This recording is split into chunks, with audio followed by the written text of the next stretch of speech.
The wind screamed across the frozen peaks of Kepler 442c like a wounded beast. Dr. Hyunwoo Park pulled his thermal coat tighter as he checked the weather readings on his tablet. The storm had been building for 3 days now and showed no signs of stopping. His small research station sat perched on a rocky outcrop, surrounded by ice and snow that stretched for hundreds of kilometers in every direction. Hyunwoo had been alone at the station for 2 months studying how certain microorganisms survived in the extreme cold. The work was important, but lonely. His closest human neighbor was Dr. Jinnae at the main colony base over 400 kilometers away. The isolation never bothered him much, though. He found peace in the quiet white landscape and the simple routine of his research. The communication array crackled with static as he tried to reach the main base. The storm was interfering with all long-range signals. He would have to wait until it passed to send his weekly report. Hyunwoo made himself a cup of hot tea and settled down to review his data, when a brilliant flash of light cut through the swirling snow outside his window. At first he thought it might be lightning, but the light was wrong. Too blue. Too steady. Then came the sound, a deep rumbling that seemed to shake the very mountains themselves. Hyunwoo pressed his face to the reinforced window and peered out into the storm. Through the blowing snow, he could see something massive falling from the sky, trailing fire and smoke. The object crashed into a valley about 3 kilometers from his station. The impact sent a shockwave through the ground that rattled every piece of equipment in the facility. Emergency lights flickered as the power grid struggled to compensate. Hyunwoo grabbed his emergency kit and started pulling on his coldest weather gear. His military training from his mandatory service years kicked in automatically. Check the equipment, plan the route, assess the risks. The temperature outside was minus 40 degrees Celsius. The wind was gusting at 60 kilometers per hour. Visibility was maybe 50 meters in the blowing snow. Any sane person would stay inside and wait for the storm to pass. But Hyunwoo had seen the way that object fell. Someone or something might need help, and he was the only person for hundreds of kilometers who could provide it. He sealed his thermal suit and activated the heating elements. The suit would keep him alive for maybe 6 hours in these conditions. If he was careful with the battery power, the trek through the storm was brutal. Each step forward required tremendous effort as the wind tried to push him backward. The snow was knee-deep in places, and the rocky terrain hidden beneath made every step treacherous. Hyunwoo followed his GPS coordinates toward the crash site, but had to stop frequently to clear ice from his visor and check his direction. After 2 hours of fighting through the blizzard, he finally reached the edge of the impact crater. What he saw made him forget about the cold for a moment. The crashed vessel was clearly alien in design. Its hull was a dark purple metal that seemed to absorb light rather than reflect it. Strange symbols were carved along its sides, though most were now twisted and broken from the impact. Hyunwoo had never seen a real alien ship before. Humans had made contact with several species over the past 50 years, but most aliens avoided the remote colony worlds. This ship was beautiful despite the damage. Its lines were elegant and organic-looking, like it had been grown rather than built. He approached the wreckage carefully. There was a large breach in the hull that looked like it might have been an escape hatch that had been blown open from inside. Hyunwoo activated his suit lights and peered into the dark interior. The inside of the ship was a maze of twisted metal and strange technology. Emergency lighting cast eerie shadows on the walls. Moving deeper into the wreck, Hyunwoo found the crew compartment. 3 large reptilian creatures lay motionless among the debris. They were clearly dead from the impact. Their scales were a dark green color, and they wore what looked like military uniforms. Each stood nearly 3 meters tall, even lying down. Their faces were angular and fierce-looking, with prominent fangs and sharp claws. Hyunwoo recognized them from his xenobiology studies. Velthani. They were one of the more aggressive species in the galactic community, known for their military strength and their general disdain for humans whom they considered primitive. What were they doing in this remote system, he wondered, as he moved through the wreckage, looking for any survivors. His light fell on something unexpected. In what appeared to be a separate compartment toward the rear of the ship was a large cylindrical chamber. Inside the chamber were 5 oval objects about the size of footballs. They had a pale, translucent quality that made them almost seem to glow in his light. Eggs. They had to be eggs. The chamber was clearly some kind of incubation system, but the displays were flashing red and the temperature readings were dropping fast. Whatever power source had been keeping the eggs warm was failing. In the freezing temperatures of the ship, the eggs would not survive much longer. Hyunwoo stared at the failing incubator for a long moment. These were clearly Velthani eggs, but they looked different from what he expected. Instead of the dark green color of the adult Velthani, these eggs were almost white, with just a hint of pale silver. He had never seen anything like them in the xenobiology databases. Every rational part of his mind told him to leave them. The Velthani were not friends of humanity. These eggs might hatch into creatures that would be hostile or dangerous. He had no idea how to care for alien young or what. They might need to survive. Taking them back to his station would be risky and probably foolish. But as Hyunwoo watched the temperature readings continue to drop, he thought of his grandmother back on Earth. She had raised him after his parents died and had always taught him that protecting those who could not protect themselves was the most important duty of any decent person. It did not matter if they were human or alien or anything else. Life was precious and worth saving. The wind howled through the broken hull as Hyunwoo carefully removed the 5 eggs from their failing chamber. They were surprisingly light and felt warm to the touch even through his insulated gloves. He wrapped each one carefully in thermal blankets from his emergency kit and secured them in his pack. The journey back to his station took even longer than the trip out. The extra weight of the eggs made traveling through the deep snow much harder, and he had to stop frequently to check that they were still secure and warm. By the time he reached his facility, his suit batteries were nearly dead, and his body was shaking with exhaustion and cold. Inside the blessed warmth of his station, Hyunwoo quickly set up a makeshift incubation system using his laboratory equipment. He had no idea what temperature or atmospheric conditions the eggs needed, but he did his best to recreate what he had seen in the alien ship. The eggs sat under warming lamps connected to his backup power supply, while environmental sensors monitored every detail.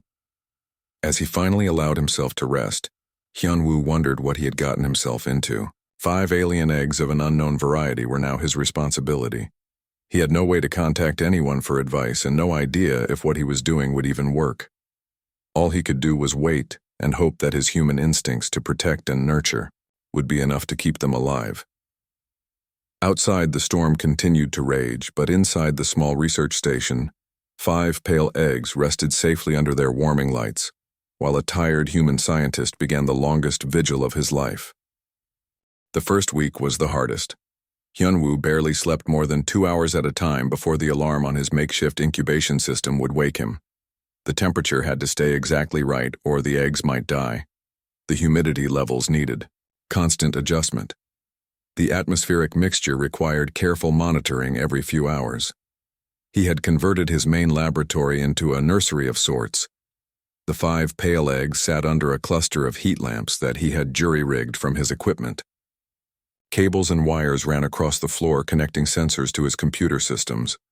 The whole setup looked like something a mad scientist might build, but it was working. The eggs remained stable, and their pale shells seemed to have a faint inner glow that gave Hyunwoo hope. His food supplies were running lower than he liked. The station was stocked for one person for 6 months, but he was burning through his rations faster than planned.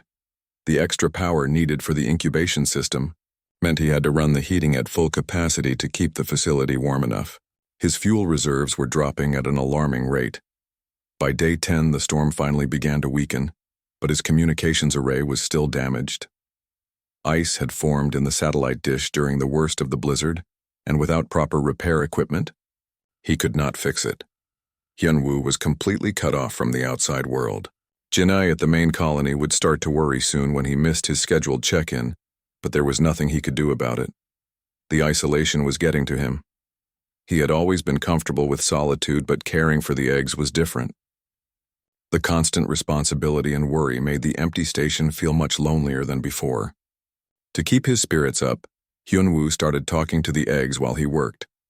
At first he felt foolish speaking to what were essentially alien rocks, but as the days passed it became natural. He told them about his research and about Earth. He described the mountains of Korea where he had grown up, and the stories his grandmother used to tell him. He talked about his work and his dreams and his fears about whether he was doing the right thing. Sometimes he would sit beside the incubation setup and read to them from his collection of books. He had brought several volumes of Korean poetry and folk tales with him to the station. The words felt good in the quiet facility, and he hoped somehow the eggs could hear his voice through their shells. During his second week alone with the eggs, Hyun-woo noticed changes. The pale shells seemed to be getting slightly thicker in some places and thinner in others. Faint patterns were beginning to emerge on their surfaces like veins or cracks, but in an organized way that suggested development rather than damage. He documented everything carefully in his research notes. His fuel situation was becoming critical. The heating system was consuming resources much faster than normal due to the extra warmth needed for the eggs. He started rationing power by keeping only essential systems running and wearing extra layers inside the station. The temperature in his living quarters dropped to just above freezing, but the laboratory stayed warm enough for the eggs. Food became a more serious problem by the third week. Hyun-woo was down to emergency rations and had started skipping meals to make his supplies last longer. The hunger was constant, but he refused to let it distract him from caring for the eggs. He would eat when rescue came. Right now, the eggs were more important than his comfort. The loneliness was worse than the hunger. Hyun-woo found himself looking forward to his daily talks with the eggs like they were old friends.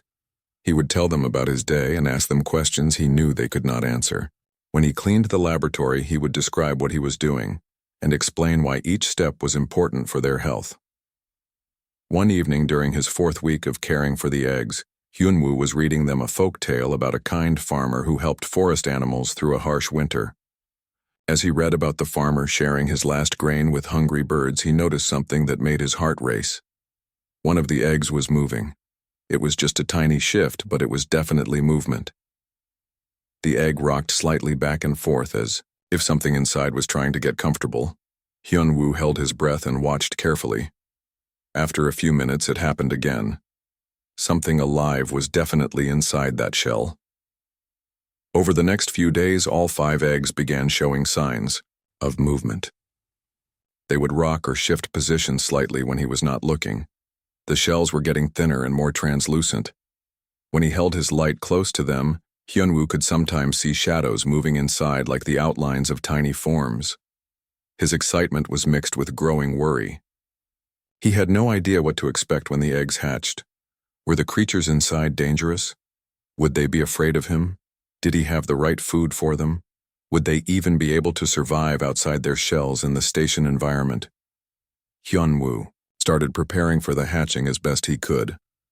He cleared more space around the incubation area and gathered soft materials that might make comfortable bedding. He researched everything he could find in his databases about Veltani biology and young care, but there was very little information available and nothing about the pale variety he was caring for. His food ran out entirely during the 6th week, but the eggs were clearly close to hatching now. They moved regularly, and he could hear faint sounds from inside the shells. Soft, chirping noises that reminded him of baby birds. The sounds filled him with joy, even as his empty stomach cramped with hunger. On the morning of his 42nd day alone at the station, Hyun-woo woke to a different sound. Not the soft chirping he had grown used to, but a sharp tapping noise. He rushed to the laboratory and found one of the eggs rocking violently. A small crack had appeared on its surface, and something was tapping against the shell from inside. Hyun-woo sat down beside the incubation setup and began talking softly to encourage whatever was trying to break free. He told it that everything would be all right and that he was there to help. As he spoke, the tapping grew stronger and more rhythmic. The crack spread slowly across the pale shell. After 2 hours of patient labor, the first hatchling finally broke through. A tiny claw poked out of the crack, followed by a small pointed nose. The creature pushed its way out of the shell piece by piece until it lay exhausted on the warm bedding Hyun-woo had prepared. The hatchling was beautiful. Its scales were pure white like fresh snow with just a hint of silver at the edges. It was no bigger than his hand and looked nothing like the fierce adult Velthani he had found dead in the crashed ship. This creature was delicate and almost fragile looking, with large bright eyes that seemed far too intelligent for something so young.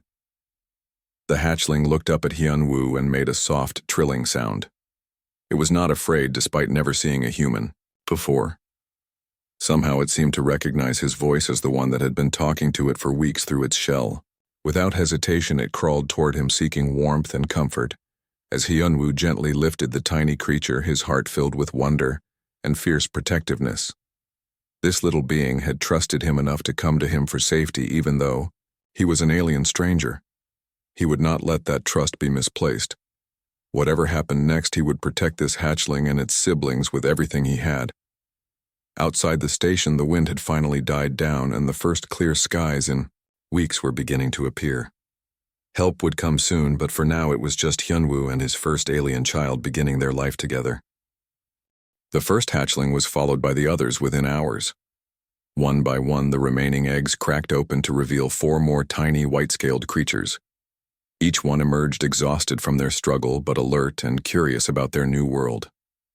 Hyun-woo watched in amazement as they took their first breaths outside their shells. The hatchlings were clearly siblings, but each had subtle differences. One was slightly larger than the others and had delicate features that suggested she might be female. 2 were nearly identical brothers with bright silver patches on their necks. The 4th was smaller and more timid than his siblings. The 5th and final hatchling had scales that seemed to shimmer with rainbow colors when the light hit them just right. All 5 creatures looked up at Hyun-woo with large, intelligent eyes that held no fear. They recognized his voice from the weeks he had spent talking to them. When he spoke softly, they would turn their heads toward him and make gentle, trilling sounds in response. It was clear they already considered him part of their family. Hyun-woo decided to name them after the mountains of Korea that he loved so much. The largest female he called Hala, after the highest peak on Jeju Island. The twin brothers became Tabaek and Sobaek, after the great mountain ranges. The shy, smaller one he named Jiri after the beautiful mountain where he had hiked as a child. The colorful one with the rainbow scales became Seorak after the mountain known for its stunning autumn colors. The hatchlings were hungry, but Hyun-woo had no idea what to feed them. His research databases had very little information about Velthani dietary needs and nothing at all about newborn care. He tried offering them water, which they accepted eagerly. For food, he started with small pieces of his remaining protein bars, soaked in warm water until they were soft. To his relief, the hatchlings were able to eat the prepared food, though they clearly preferred it when Hyun-woo fed them by hand. They would not eat if he just placed food in front of them. Instead, they wanted him to offer each bite directly while speaking to them in his gentle voice. It was as if they needed the personal connection as much as they needed nutrition. The feeding process took hours since each hatchling ate very slowly and wanted individual attention. Hyun-woo did not mind the extra time. After weeks of loneliness, he enjoyed having companions even if they could not talk back to him yet. The soft chirping and trilling sounds they made were like music in the quiet station. Within days, the hatchlings were walking around the laboratory on unsteady legs. They stayed close together most of the time, but would venture out to explore as long as Hyun-woo was nearby. If he moved to another part of the station, they would follow him in a small parade, making worried sounds until he sat down and let them gather around him. Their intelligence became obvious very quickly. The hatchlings learned to open simple containers to reach food. They figured out how to operate the water dispenser by watching Hyun-woo do it once. When he was working at his computer, they would climb onto his desk and watch the screen with intense concentration, as if trying to understand what he was doing. Most remarkably, they began to mimic his speech patterns within a week of hatching. At first it was just copying the rhythm and tone of his voice, but gradually recognizable words started to emerge. Hala was the fastest learner and could say simple Korean words like hello and thank you within 10 days. The others were close behind her. Hyun-woo spent every waking moment with the hatchlings, teaching them about their new world. He showed them around the station, explaining what each room was for and how the various machines worked. He read to them from his books and played music from his personal collection. They seemed to love the Korean folk songs his grandmother had taught him. 3 weeks after the hatching, Hyun-woo was awakened by the sound of an approaching aircraft. Through his window, he could see a rescue shuttle landing near the station. His heart filled with joy and relief. Help had finally arrived. But as he looked at the 5 young aliens gathered around his feet, he also felt a surge of protective worry. How would the rescue team react to his unexpected family? The shuttle carried his colleague Dae-hyun from the engineering department and a colonial marine named Sunmi, who specialized in emergency rescues. They entered the station expecting to find Hyunwoo alone and possibly injured from the long isolation. Instead, they found him healthy but thin, surrounded by 5 small alien creatures who hissed defensively at the strangers. Dae-hyun stared in shock at the scene before him. Sunmi immediately reached for her weapon but stopped when she saw that the creatures were clearly young and were staying close to Hyunwoo for protection rather than threatening him. The Marine had seen many strange things in her career, but nothing quite like this. Hyunwoo quickly explained what had happened during the storm and how he had rescued the eggs from the crashed ship. He told them about the weeks of care and the successful hatching. As he spoke, the hatchlings gradually relaxed, though they continued to watch the newcomers warily. Only when Hyunwoo sat down and called them over did they approach, but they stayed within arm's reach of their human father. The most amazing moment came when Hala stepped forward and spoke directly to the visitors. Her voice was high and musical, but the words were clearly recognizable Korean. She introduced herself and her siblings by name and thanked the visitors for coming to help her appa. The word she used meant father in Korean, and it was obvious she considered Hyunwoo to be exactly that. Dae-hyun nearly fell over in surprise when the young alien spoke. Sunmi lowered her weapon completely and knelt down to get a better look at the remarkable creatures. She had dealt with many different alien species during her military service, but had never encountered any that learned human language so quickly or showed such obvious emotional intelligence. The hatchlings seemed to sense that these new humans were friends of Hyunwoo and gradually became more curious than fearful. Taebak and Sobak approached Dae-hyun to examine his equipment. Jiri hid behind Hyunwoo but peered out with interest at Sunmi's colorful uniform. Seorak tried to touch the shiny buttons on the Marine's jacket with careful claws. As the rescue team prepared to transport everyone back to the main colony, Hyunwoo felt both excitement and anxiety. He was eager to return to civilization and proper medical care for the hatchlings, but he also worried about how the colonial authorities would react to his unusual family. The galaxy was not always a welcoming place for those who were different. Hatchlings seemed to sense his mood and gathered closer around him, making soft, comforting sounds. Hala placed her small clawed hand on his arm and looked up at him with wise eyes that seemed far too old for her young face. In her musical voice, she whispered that everything would be all right because they were together. Hyunwoo smiled and gently stroked her white scales. Whatever challenges lay ahead, he would face them with his 5 remarkable children by his side. The bond forged during those long weeks of care could not be broken by politics or fear. They were a family now, and families protected each other, no matter what. As the shuttle prepared for takeoff, Hyunwoo looked back at the research station that had become their first home together. So much had changed since that terrible night when he had fought through the blizzard to reach the crashed ship. He had gone out to save 5 alien eggs, and had ended up gaining 5 children who had saved him in return from a life of loneliness. The next phase of their journey together was about to begin. The main colony base buzzed with excitement when news of the rescued hatchlings spread. Colonial Administrator Kyung-soo called an emergency meeting as soon as Hyunwoo and his alien family arrived. The administration building filled with curious scientists and officials, all wanting to see the remarkable young creatures that had learned to speak Korean in just a few weeks. The hatchlings stayed close to Hyunwoo during the chaotic arrival. The crowds and noise frightened them at first, but they gradually relaxed when they saw that these new humans showed no hostility. Hala even managed to greet several colonists in her musical voice, which caused quite a sensation among the gathered crowd. Dr. Mi-young Kim, the colony's chief xenopsychologist, was called in to evaluate the situation. She had studied alien behavior patterns for over 20 years, but had never encountered anything like these remarkable creatures. Their rapid language acquisition and obvious emotional intelligence far exceeded anything in her research files about Velthani development. What troubled everyone was the complete lack of information about Albino Velthani in the colonial databases.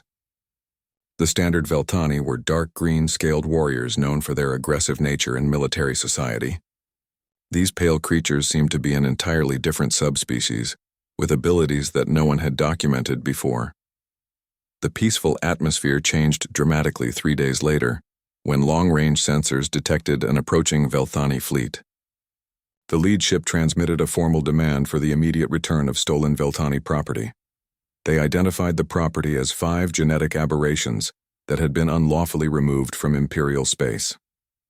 Warcast Commander Thorax's holographic image filled the colony's main conference room. He was an imposing figure, even as a projection, with dark scales that seemed to absorb light and eyes that burned with barely controlled anger. His military decorations marked him as a veteran of many conflicts, and his bearing suggested he was not accustomed to being denied anything he wanted. Thorax's message was short and direct. The albino creatures were Imperial property that had been stolen by human criminals. They were genetic defects that posed a threat to Veltani genetic purity and must be returned immediately for proper disposal. Any resistance would be considered an act of war against the Veltani Empire. Kyung-Soo found himself in an impossible situation. The colony had fewer than 50,000 inhabitants and no military forces capable of resisting a Veltani war fleet. But the idea of handing over 5 innocent children to be executed was unthinkable. The administrator requested time to study the legal aspects of the situation. Meanwhile, the hatchlings had been listening to the discussions with growing understanding. Their language skills improved daily, and they had begun to grasp the danger they were in. Hala approached Hyunwoo one evening with tears in her large eyes and asked if the bad Veltani were going to take them away from their appa. Hyunwoo held the small creature close and promised that he would not let anyone hurt his children. But privately he was terrified. How could one human scientist protect 5 alien youngsters from an entire star fleet? The colonial government was already under enormous pressure to surrender the hatchlings to avoid conflict. Dr. Mi Young made a breakthrough discovery while studying the hatchlings' behavioral patterns.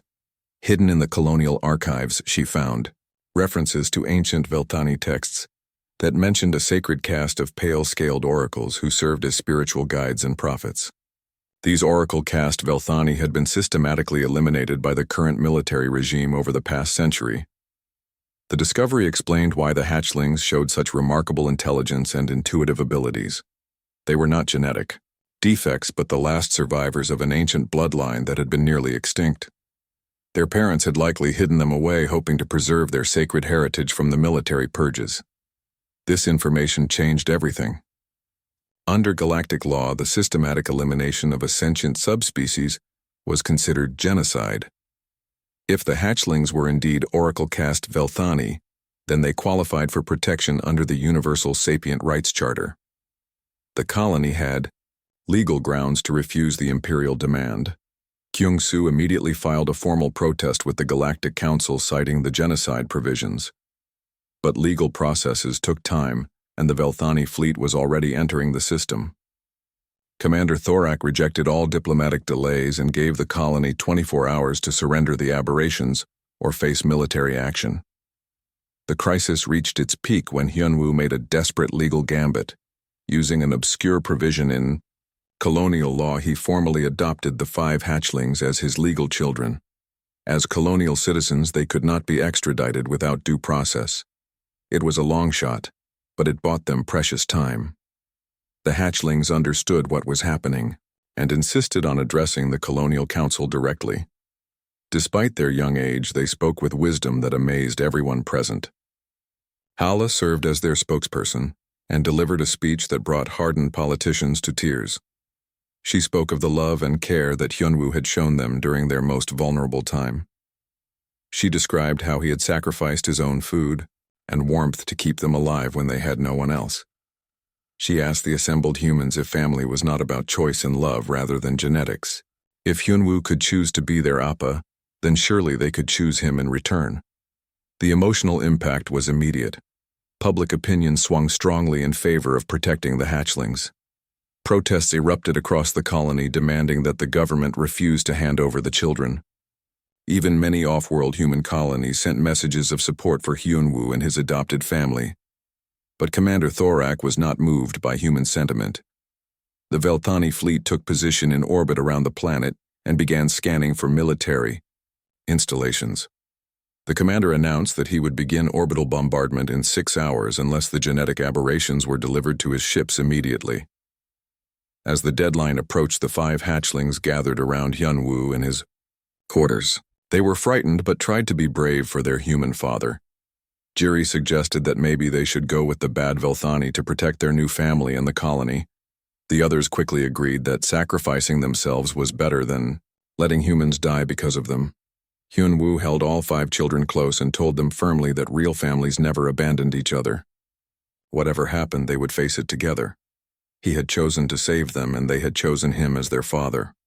Those choices meant something and could not be taken back by threats or violence. The dramatic standoff was interrupted by an unexpected development. The colony's deep space sensors detected massive engine failures throughout the Velthani fleet. Ship after ship reported critical power system breakdowns that left them stranded in space. Even Commander Thorak's flagship was losing power and life support. What shocked everyone was that Hala had predicted this exact scenario 3 days earlier. She had quietly told Dr. Mi Young that the angry Velthani ships would have trouble with their engines because they pushed them too hard in their rush to reach the colony. At the time, it had seemed like innocent child chatter, but now it appeared to be genuine prophecy. The oracle abilities were manifesting in the hatchlings exactly as the ancient texts described. They could sense patterns and possibilities that others missed. This gift had allowed their ancestors to guide Velthani civilization for thousands of years, before the military caste decided that strength was more important than wisdom. Commander Thorak found himself in a humiliating position. His fleet was crippled and he needed help from the very humans he had been threatening. The colonial government offered assistance, but only if the Velthani agreed to formal negotiations about the hatchlings' status under galactic law. As rescue, ships launched to help the stranded fleet. Hyunwoo felt a surge of hope for the first time in days. His children's remarkable abilities had saved them all from a devastating conflict. The Oracle caste Velthani truly were special, and the galaxy needed their wisdom now more than ever. The next phase of their struggle would be fought in conference rooms and courts rather than battlefields, but Hyunwoo was ready. His family had already proven they could overcome any challenge as long as they faced it together. Commander Thorak's arrival on the planet's surface was not the triumphant military operation he had planned. Instead of leading a victorious army to reclaim imperial property, he found himself dependent on human assistance just to keep his crews alive. The engine failures that Hala had predicted had left his entire fleet stranded and vulnerable. The rescue operations took 3 days, during which time the colonial government worked frantically to build a legal case for protecting the hatchlings. Dr. Mi Young had uncovered more evidence about the Oracle caste, including ancient Velthani religious texts that described them as sacred guardians of racial memory and wisdom. The most important discovery was a genetic analysis that confirmed the hatchlings carried specific DNA markers found only in the historical Oracle bloodline. This was scientific proof that they were not genetic defects but representatives of the oldest and most revered Velthani caste. Under galactic law, their extermination would constitute cultural genocide. Hyunwoo spent these crucial days preparing his children for what might come. He taught them about their legal rights and helped them understand the complex political situation they found themselves in. The hatchlings absorbed this information with the same remarkable intelligence they had shown in learning language and culture. What amazed everyone was how rapidly the young aliens were developing. In just 2 months since hatching, they had grown significantly, and their cognitive abilities continued to expand. Hala could now hold complex conversations about philosophy and ethics. The twins Tabak and Sobak showed exceptional mathematical skills. Jiri displayed an artistic talent that produced beautiful drawings.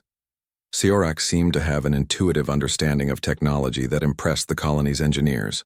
But it was their emerging oracle abilities that truly set them apart. All 5 hatchlings began showing signs of precognitive awareness. They could predict weather changes days in advance. They sensed the emotional states of people around them with uncanny accuracy. Most remarkably, they seemed to share thoughts and experiences with each other in ways that suggested telepathic communication. When Commander Thorak finally met the hatchlings face to face, his reaction was not what anyone expected. The proud military commander who had threatened orbital bombardment stood frozen in shock when Hala approached him and spoke in perfect ancient Velthani dialect that had not been heard for centuries. She addressed him by his full ceremonial name and titles, including details about his family lineage that were not in any public records. Then she began reciting verses from the Codex of Thorak, which was the sacred text written by his own ancestor 1,000 years ago. The commander had never told anyone that he was descended from one of the ancient poet warriors. The other hatchlings joined their sister in a haunting chorus that filled the meeting room with the sound of forgotten Velthani ceremonies. They sang of the glory days when oracle and warrior castes worked together to build a great civilization among the stars. Their voices carried harmonies that seemed to resonate in the very bones of everyone present. Thorak's tough military facade cracked completely. Tears streamed down his scaled face as he listened to the sacred songs of his people that he thought had been lost forever. These were not the genetic aberrations he had been told to eliminate. These were the living embodiment of everything noble and wise in Velthani culture. The emotional confrontation was interrupted by urgent news from the orbital fleet. The engine repairs were going slower than expected, and several ships were reporting additional system failures. The fleet engineer requested permission to accept more extensive help from the human technical teams. Hala stepped forward and quietly told Commander Thorak that his ships would continue to have problems because they were fighting against the natural flow of events. The Oracle caste had always taught that wisdom meant working with cosmic patterns rather than against them. The current crisis was happening because the Empire had forgotten this ancient truth. She offered to help diagnose the fleet problems if the commander would promise to listen to her words about the future of their people. Desperate to save his crews, Thorak agreed. What followed was a detailed technical analysis that identified design flaws in the Velthani engines that no human engineer had spotted. The young oracle explained that the ships were built with too much emphasis on raw power and speed without proper consideration for harmonic balance. The engines were literally tearing themselves apart because they violated principles of engineering that the ancient Velthani had understood, but the modern military had forgotten. Working with the human engineers, the hatchlings helped design modifications that not only fixed the current problems, but actually improved the fleet's overall performance. The Velthani ships became faster and more efficient than they had ever been before. It was a practical demonstration of oracle wisdom that impressed even the most skeptical observers. Commander Thorak found himself in an impossible position. His orders were clear. Return to the Empire with the genetic aberrations for disposal. But everything he had seen and learned made those orders seem like madness. These remarkable young beings were not defects to be eliminated, but treasures to be protected and cherished. The final confrontation came when representatives from the Galactic Council arrived to mediate the dispute. The hearing was broadcast across human space and even to some sympathetic Velthani colonies. The entire galaxy watched as 5 young aliens fought for their right to live and choose their own family. Hala served as the primary spokesperson for her siblings. Standing before the assembled diplomats and judges, she presented their case with eloquence that would have impressed seasoned politicians. She spoke of the love and sacrifice that Hyunwoo had shown them. She described the bond of family that had formed during those desperate weeks in the research station. But most importantly, she revealed the true scope of their oracle abilities. The hatchlings had not just inherited genetic memories from their ancestors. They carried within them the accumulated wisdom and knowledge of thousands of generations of oracle caste Velthani. They were living libraries of their people's greatest achievements in science, philosophy, and art. The young oracle explained that her people had not been eliminated by accident.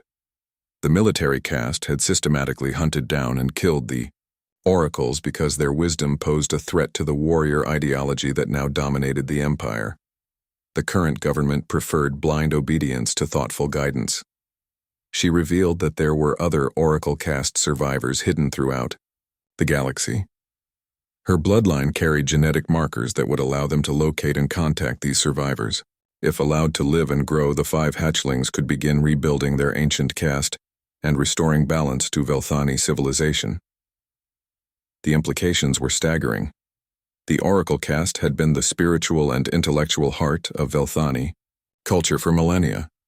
Their elimination had led directly to the aggressive militarism that now threatened galactic peace. Restoring them could fundamentally change the balance of power in known space. Commander Thorak faced a choice that would define the rest of his life: follow his orders and destroy the last hope for his people's redemption, or violate his oath to protect something far more valuable than military discipline. In the end, the decision was easier than he expected. Standing before the council representatives, Thorak formally renounced his mission and requested asylum for himself and his crews. He declared that the 5 hatchlings were under his personal protection as the rightful heirs to Velthani spiritual leadership.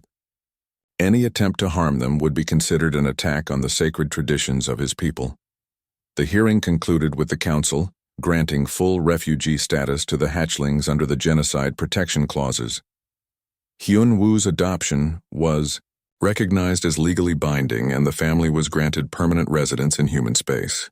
Commander Thorak and his crews were granted asylum and assigned to help protect the growing Oracle community. As the official ceremonies ended, Hyun Woo gathered his 5 children around him and felt a deep sense of completion.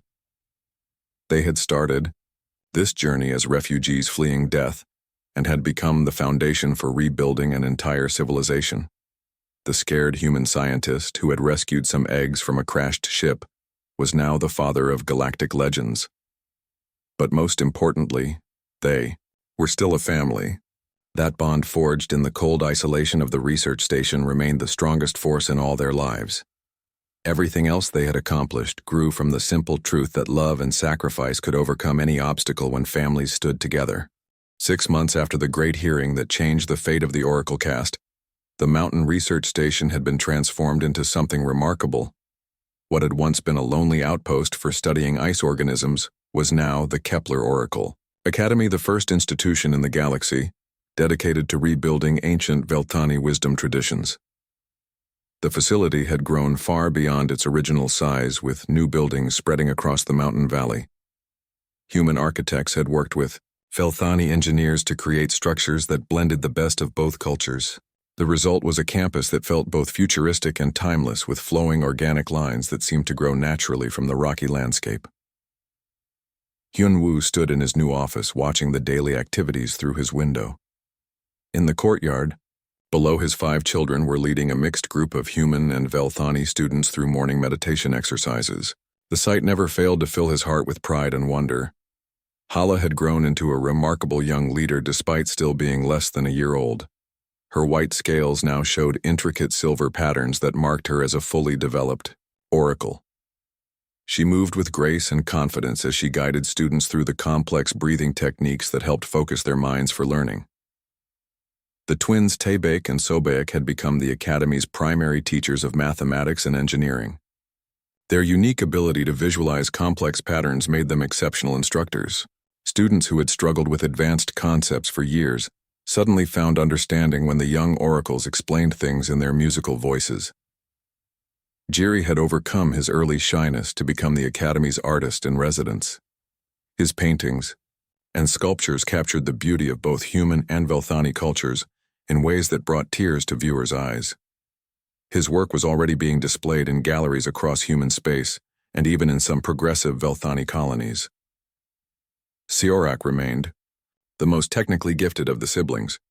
He had designed improvements to everything from the Academy's computer systems to the atmospheric processors that kept the facility comfortable for both species. His innovations were being studied by engineers throughout the galaxy. But perhaps the most important development was the arrival of other Oracle survivors. Word had spread through hidden networks and secret communications. Velthani, who had thought they were the last of their kind, began making dangerous journeys to reach the Academy. Each arrival brought new knowledge and abilities that enriched the growing community.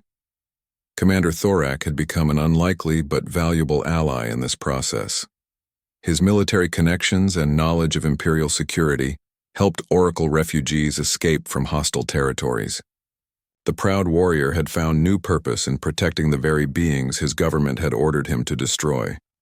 Dr. Mi Young had established a research program to study oracle abilities and document their cultural heritage. Her work was creating the first comprehensive record of oracle traditions in over a century. The knowledge being preserved would ensure that this ancient wisdom would never be completely lost again. The Academy's success had attracted attention from across the galaxy. Diplomats and scholars came to study the unique partnership between humans and oracles. The facility had become a symbol of how different species could work together to overcome prejudice and build something beautiful. But not everyone was happy with these developments. The Velthani Empire had branded Thorak and his followers as traitors. Imperial agents occasionally attempted to infiltrate the Academy or sabotage its work. The threat of violence was always present, though the colony's defenses and the oracles' predictive abilities usually prevented serious incidents. On this particular morning, Hyunwoo was reviewing applications from new students when Hala entered his office with her characteristic quiet grace. She had grown tall for her age and moved with the fluid elegance that marked all mature oracles. Her large eyes held depths of wisdom that sometimes made him forget she was still essentially a child.